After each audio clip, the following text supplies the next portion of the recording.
Hello everyone! A quick video this week as real life press is hard these days, but we have got a few important pieces of UFO news to cover. First, we should mention the hot topic of the last 2 weeks or so. The team of Beatrice VRL has made 2 papers available, and these are preprints now to undergo the peer review process with more to come.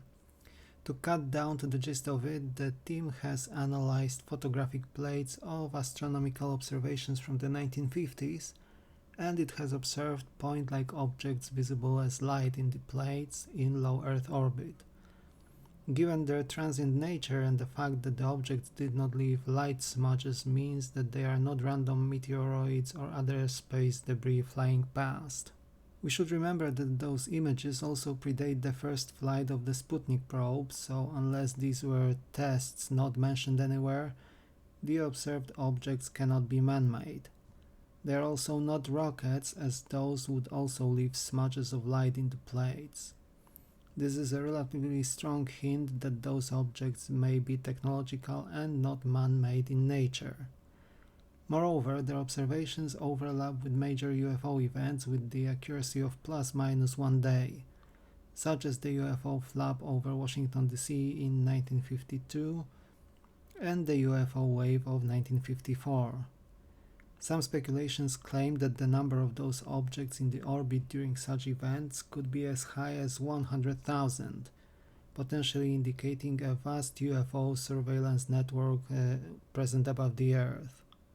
Next, we got 2 US senators already known in the UFO circles, Chuck Schumer, the Democratic minority leader in the Senate, and Mike Rounds, Republican from Dakota, who once again presented their UAP disclosure amendment to the NDAA Act for 2026.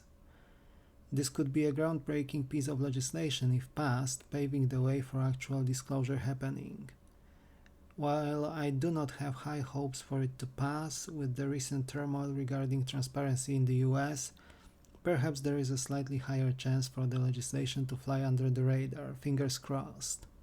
Last but not least, we had the revelations offered by Dr. Richard Bandurik, CEO of the company named Field Propulsion Technologies, and formerly affiliated with NASA. He provided those claims during the Ecosystemic Future podcast, a link to which can be found below, and I would very much recommend that episode as it touches on quite a few fascinating topics. Dr. Bandurik mentioned that 40 years ago he was a part owner of a company involved in reverse engineering of exotic technology and in classified programs. He mentioned the recovery of marvelous pieces of material, probably some sort of alloy, which had memory shape, could cloak, and potentially even self-destroy when tested. Some of the pieces which were possibly damaged lacked some of those capacities and could be observed. They seem to be able to communicate with one another, self-repair, and even manage to withstand the temperature of 3000 degrees Fahrenheit, while trying to cool their environment down and losing a part of their mass in the process. Estimates say that given the frequency of those findings, there could be billions, if not trillions, of such small objects present in our environment, and possibly influencing and shaping our surroundings even while cloaked, rendering us fully oblivious as to their activity.